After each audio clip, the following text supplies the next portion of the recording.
శ్రీ గురుభ్యో నమ. శ్రీమాత్రే నమ.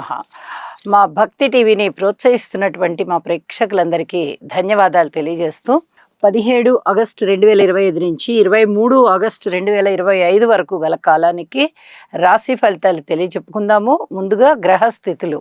వృషభంలో చంద్రుడు ఉచ్చులో, అలాగే మిథున రాశిలో శుక్ర గురులు, కర్కాటక రాశిలో బుధుడు, సింహరాశిలో రవి కేతువులు, కన్యరాశిలో కుజుడు, రాహువు గారు వచ్చేసి కుంభరాశిలో, అలాగే వక్రించిన శని గారు మీనరాశిలో. వారాంతానికి వచ్చేటప్పటికి చంద్రుని యొక్క గమనము సింహరాశిలోకి వచ్చింది. శుక్రుని యొక్క గమనము కర్కాటక రాశిలో బుధునితో పాటుగా ఉన్నది. ఈ రెండు గ్రహాలు కూడా మార్పు చెంది ఉన్నాయి. ఇక గ్రహ సమ్మేళనాల విషయానికి వస్తే గురు శుక్రుల యొక్క కలయిక చాలా అద్భుతమైనటువంటి ధన యోగాలను ఇస్తుంది. అలాగే రవి కేతు కలయిక కొంచెం పితృవంశానికి సంబంధించినటువంటి గ్రహస్థితులు అన్నమాట ఇవి. వీలైనంత వరకు పితృదేవతలని తలుచుకోవడం, అంటే గతించిన పెద్దలని తలుచుకోవడం, వారిని స్మరించుకోవడం, వారికి ఏదన్నా కొంచెం తర్పణం విడవడం, వారి పేరుతో అన్నదానం చేయడము, ఇలాంటివి చాలా చాలా మంచిది.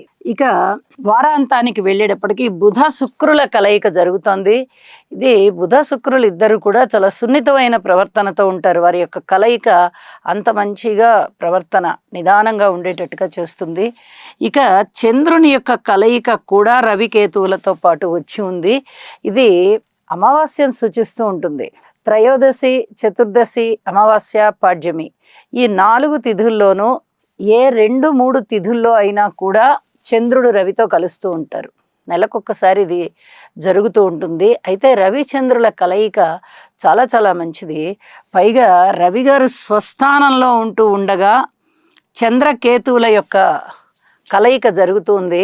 కొద్దిగా ఏదైనా అనుమానాలకి దారితీస్తూ ఉంటుంది. అంటే ఎక్కువగా ఇది నమ్మాలా వద్దా, మనని సరిగ్గా గైడ్ చేస్తున్నారా లేదా అనే లాంటి ఆలోచనలు వస్తూ ఉంటాయి. అవి ఏ రాశి వారికి వస్తున్నాయి అనేది ఆ రాశుల్లో తెలియచెప్పుకుందాము. రవిచంద్రుల కలయిక అయితే మటుకు చాలా మంచిదే.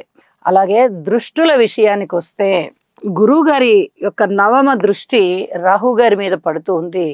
ఇది కొంచెం దైవభక్తిని తగ్గించే విధంగా ఉంటుంది. దైవభక్తి తక్కువగా ఉన్న వారికి పెంచే విధంగా ఉంటుంది. కానీ 99% నాస్తిక భావాలు పొడసూపుతూ ఉంటాయి. అలాగే శని గారి యొక్క 3వ దృష్టి చంద్రుడి మీద పడుతూ ఉంది.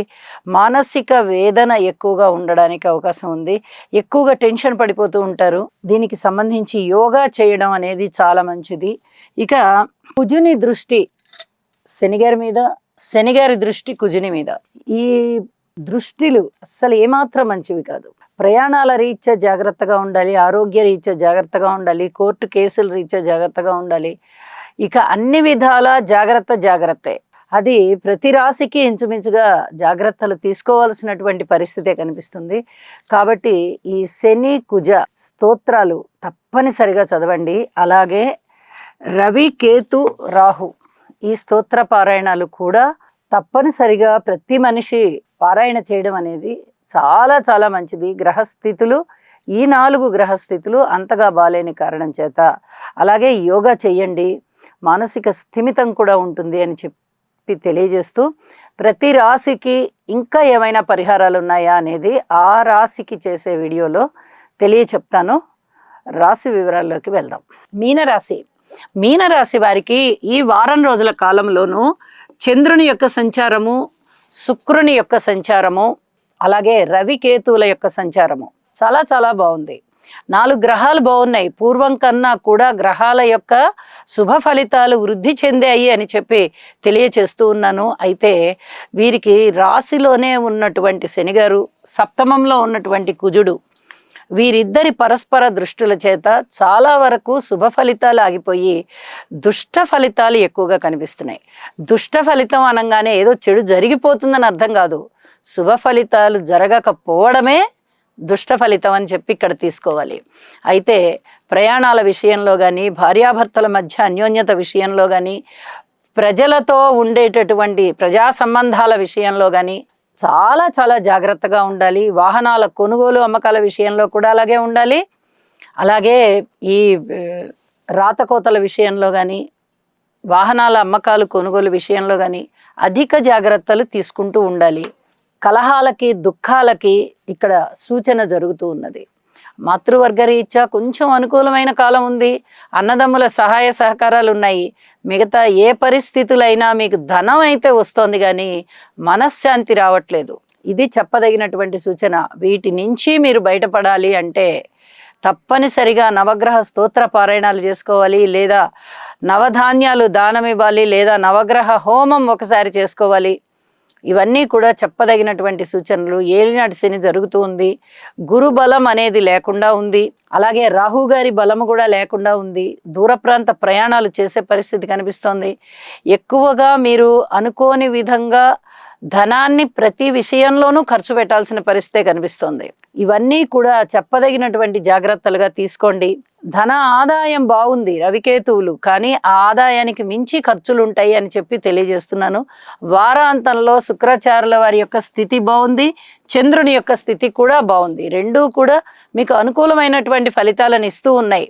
కానీ ఈ శని కుజుల యొక్క స్థితులు పరస్పరమైన దృష్టి విశేషాల చేత మీకు మనశ్శాంతి లేకుండా చేస్తున్నారు. కాబట్టి యోగా చెయ్యండి. ఇది చాలా చాలా చెప్పదగినటువంటి సూచన. మిగతా అన్ని డివిజన్స్ వారు కూడా ఓర్పు కలిగి ఉండండి. మీ కృషిని మీరు ఇంకా కొంచెం ఎక్కువగా చేసుకుంటూ మనశ్శాంతి పొందడానికి ప్రయత్నం చేయండి అని చెప్పి తెలియజేస్తూ ఉన్నాను. సర్వే జనా సుఖినో భవంతు. కేతు గ్రహం యొక్క అనుకూలత కొరకు ఫలాశ పుష్ప సంకాశం తారకాగ్రహమస్తకం రౌద్రం రౌద్రాత్మకం ఘోరం తం కేతుం ప్రణమామ్యహం.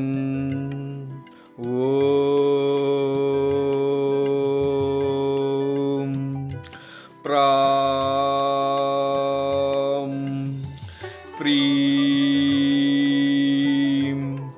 ప్రౌం